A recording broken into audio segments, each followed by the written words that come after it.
चंदन जी, आपका बहुत बहुत स्वागत है आज तक के लाइव चैट शो, सास बहू बेटिया के लाइव चैट शो में, सेशन में। थैंक यू तो अनुराग, सबसे बुलाने का बहुत बहुत बहुत शुक्रिया सारी आपका। जी, सबसे पहले बहुत सारी शुभकामनाएं आपको आश्रम चैप्टर 2 की जबरदस्त सफलता के लिए। क्या कहना चाहेंगे सबसे पहले?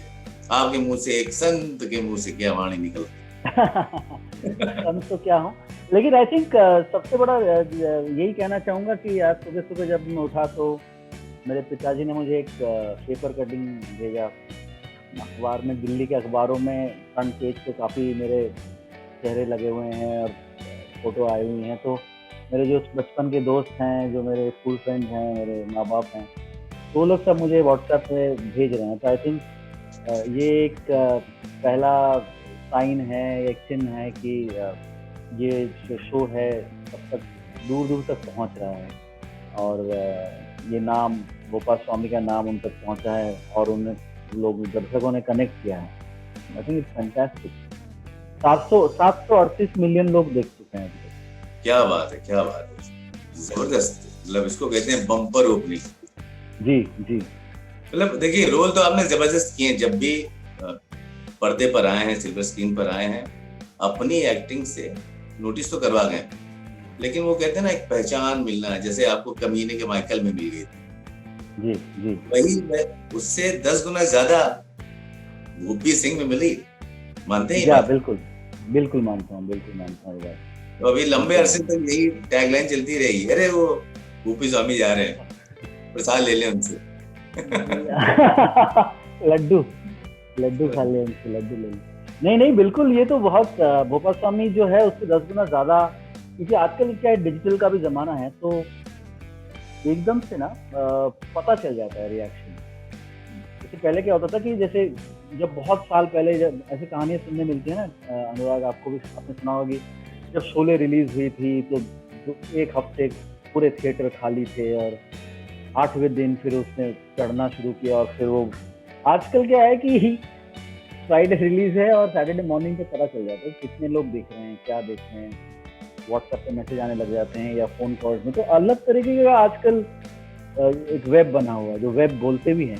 Web word. तो वेब वर्ड जो है, इसमें से ये वेब जो है, व्हाट्सएप और इंस्टाग्राम और फेसबुक और ट्विटर का जो वेब है और दूसरे जितने भी प्लेटफॉर्म्स हैं, उससे पता चल जाता है कि हाँ, ये भोपा जैसा आपने बोला 10 गुना ज्यादा इसको एक वो तरंगे पहुंचने लगती है। मैं झा साहब को ही बता रहा था कि सर, एक जैसे आपको वो आग की लपटों की गर्मी ना, वैसी वाली फील होती है। 10 साल पहले वैसे नहीं पता चलता था, क्योंकि सिर्फ अखबारों में आता था या आपने कहीं देख लिया। लेकिन अभी तो क्या है, आप इंस्टाग्राम खोलते हो, बड़ बड़ करके ऐसे 100 लोग लाइक कर रहे हैं या फॉलो कर रहे हैं, तो पता चलता है कि हर मिनट एक आदमी शायद देख के निकल रहा है और नाम ढूंढ रहा है कि कौन है ये बहुत एक अचरज वाली बात है।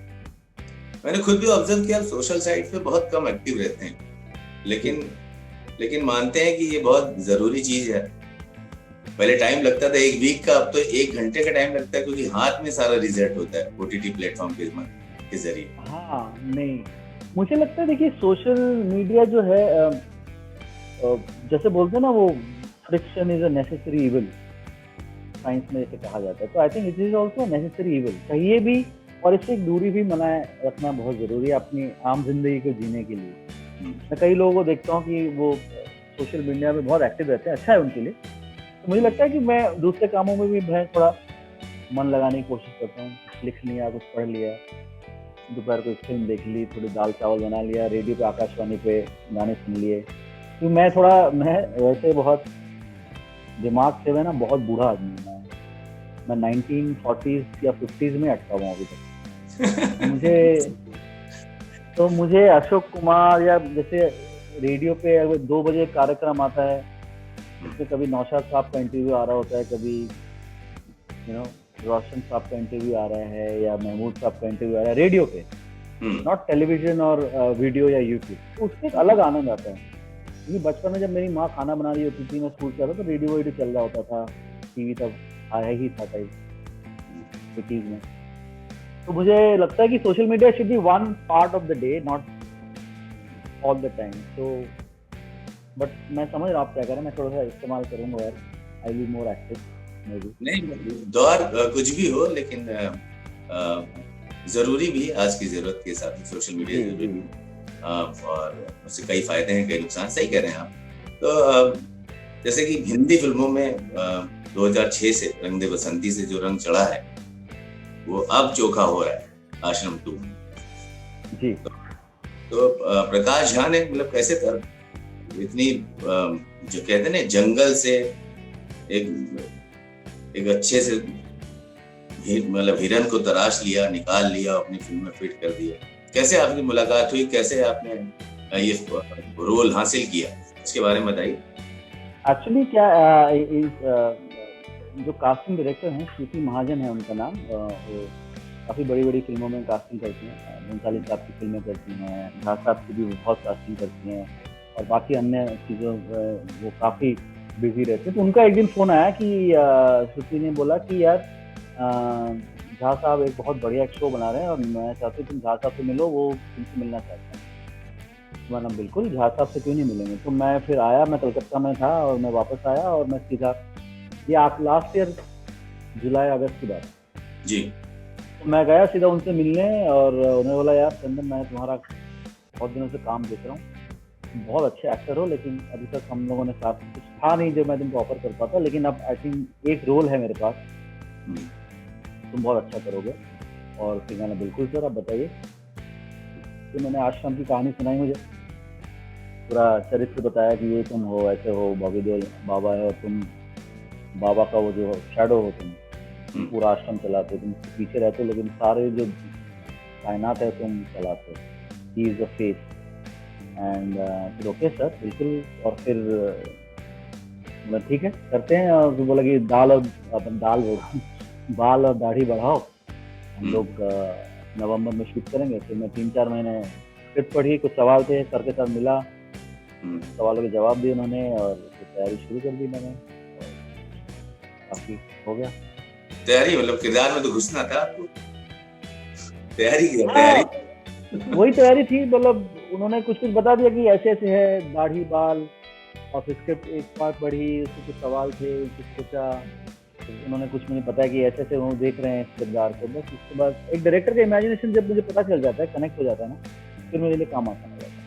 ओटीटी का एक्सपीरियंस ले ही चुके हैं, भ्रम परछाई जैसा भी प्रोजेक्ट भी कराया, और मुझे यकीनन गारंटी की कमीने के बाद भ्रम और परछाई भी देखा गया होगा प्रकाश झा के जरिए, तब आपको जरूर की गई होगी। तो ओवरऑल बॉबी देओल के साथ एक पैरेलल रोल निभा रहे हैं, कविता के पीछे पड़े हुए हैं, उसी तरह से अब सक्सेस आपके पीछे पड़ रही है। तो एक ओवरऑल एक्सपीरियंस कैसा रहा? ओवरऑल एक्चुअली एक्सपीरियंस बहुत अच्छा रहा।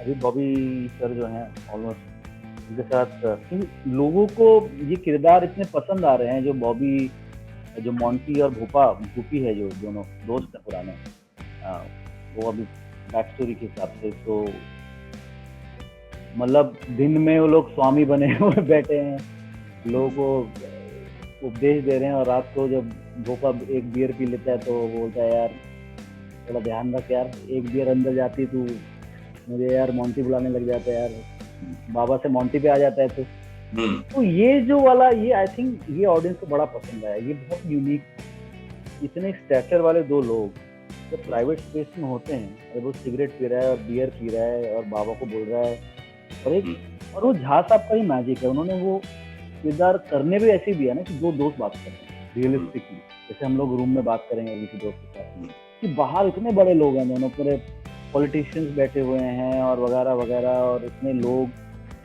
तो वो करना वहां से आया क्योंकि झा साहब और बॉबी सर ने वो ईज जो दिया रूम में, बॉबी के साथ उनके साथ उठना बैठना था रोज का, लोग सेट पे भी जाते थे, तो जब हमारे शॉट में तो बाहर सर्दियों का मौसम था, धूप पे बैठ के मूंगफली छीलना है ना, शाम को 2 समोसे खा लिए चाय के साथ। तो बॉबी देओल को मैं बहुत परेशान भी करता था कि अच्छा मैं थोड़ा चटोरा हूँ ना, थोड़ी ये चाट मंगा ली, थोड़ी दही बल्ले, तो बोला यार ये सब मत दिखा मेरे को प्लीज। अच्छा, वो डाइट बहुत फॉलो करते हैं। हाँ डाइट फॉलो करते हैं, कीटो डाइट वगैरह, तो नहीं ये सब नहीं खाऊंगा। और मैं शॉट देने गया तो पता चला गायब, 4 समोसे है बाबा 3 खा गए। मैंने यार ये कमाल है यार, शॉट देने गया हो तो बोला यार फिर झा साहब बोल रहे हैं यार, तो उनको भी ये सब फिर उनको खाने पीने का शौक है, मतलब कैसे रोक पाएंगे हमको?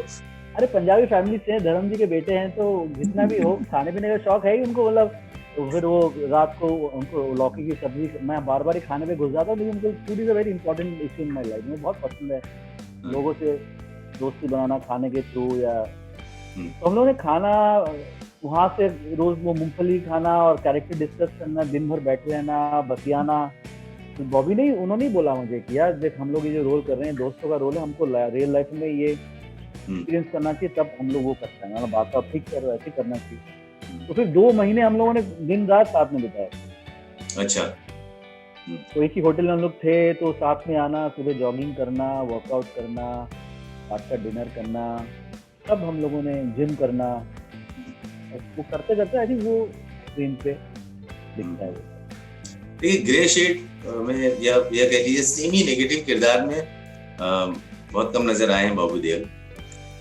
सोल्जर उनकी फिल्म देख लें, उसमें थोड़ा सा उनका ऐसा किरदार आप कर चुके हैं, लेकिन यहाँ पे बात इंटीमेट सीन्स की थी, तो कोई डिस्कशन ऐसा हुआ दोस्ती यारी में कि कैसे वो नर्वस तो थे, नर्वस रहते थे वो यार कि यार अभी बेड सीन है, क्योंकि वो नर्वस रहते थे यार। अभी 3 दिन पहले उन्होंने वो समोसे चाट पापड़ सब छोड़ दिए थे तो नहीं अभी 4 दिन पहले मेरा बेड सीन है, अभी मैं ये सब नहीं खाऊंगा। मैंने ठीक है, तो खुद दबा के वर्जिश करते थे, लेकिन बहुत नर्वस थे। तो झा साहब से बार बार पूछते रहते थे सर कि मैं कैसे करूंगा, ये करूंगा, क्योंकि उनके लिए सब कुछ नया था। उन्होंने मतलब he was doing playing a negative role, being in love as a lover boy, singing songs, and it's still acceptable. He was very nervous. यार मैं I'm playing a god man, I'm playing a negative shaded guy, and doing this. How will the audience appreciate? So luckily it just all worked so well. He was very nervous and he had fears to do it. जो actors के अपने अंदर के रहते हैं fear. Right, मतलब आपने कोई टिप्स नहीं दी, आपने कोई सलाह नहीं दी, गुरु मंत्र नहीं दिया?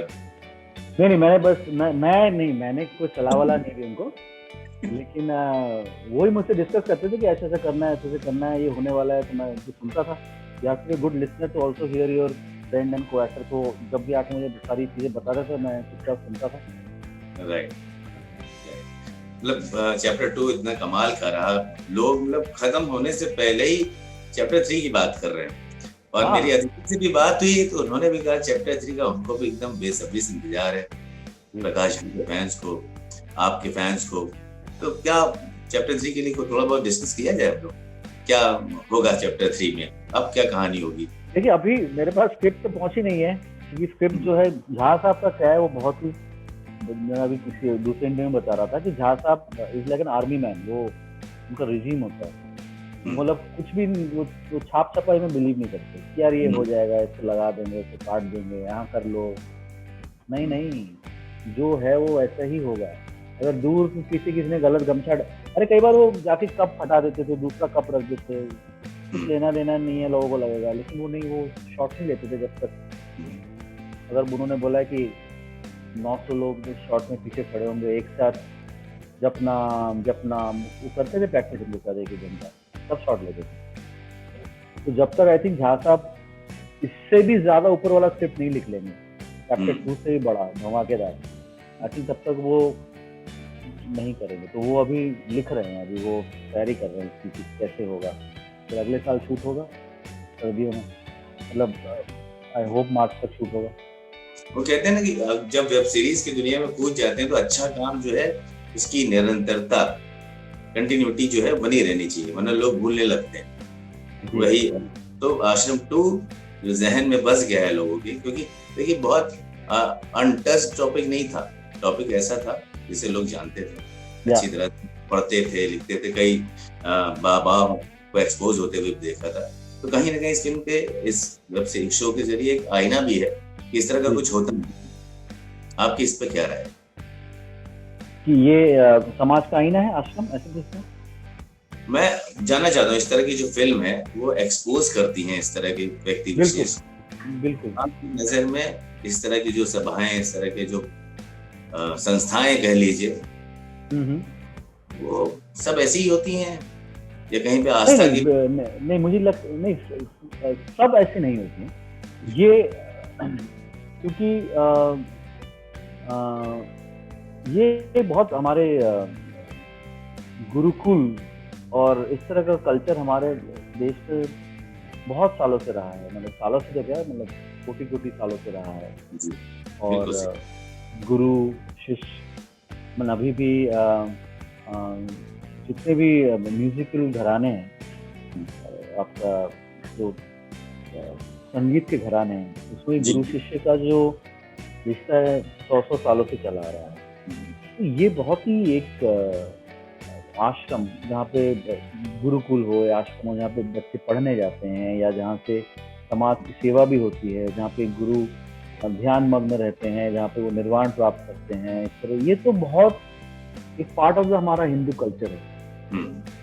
ये जो कल्चर जो आश्रम में जो जिस तरह के हमको दिखाया गया है कि जो बाबा हैं, ये एक्चुअली बाबा है नहीं, ये लोग तो उठाई गिरे हैं, कॉन मैन हैं, ये गलत लोग हैं जो एक कमजोर या बहुत जो जनता है उनके साथ खिलवाड़ कर रहे हैं, उनके फीलिंग्स के साथ, उनकी आस्था के साथ खेलना और अपने पर्सनल गेन के लिए, अपने पावर के लिए उनके साथ खेलना और उनका इस्तेमाल करना, ये तो दिखाना जरूरी है, ताकि जो इसमें ये नहीं कहा गया कि सारे बाबा गलत हैं, उनको कहा गया कि अगर आप किसी पे विश्वास करते हैं तो अंधविश्वास ना करें, आप हमेशा सवाल करें कि ऐसा क्यों हो रहा है, हम अगर ऐसा कर रहे हैं तो ऐसा क्यों करेंगे।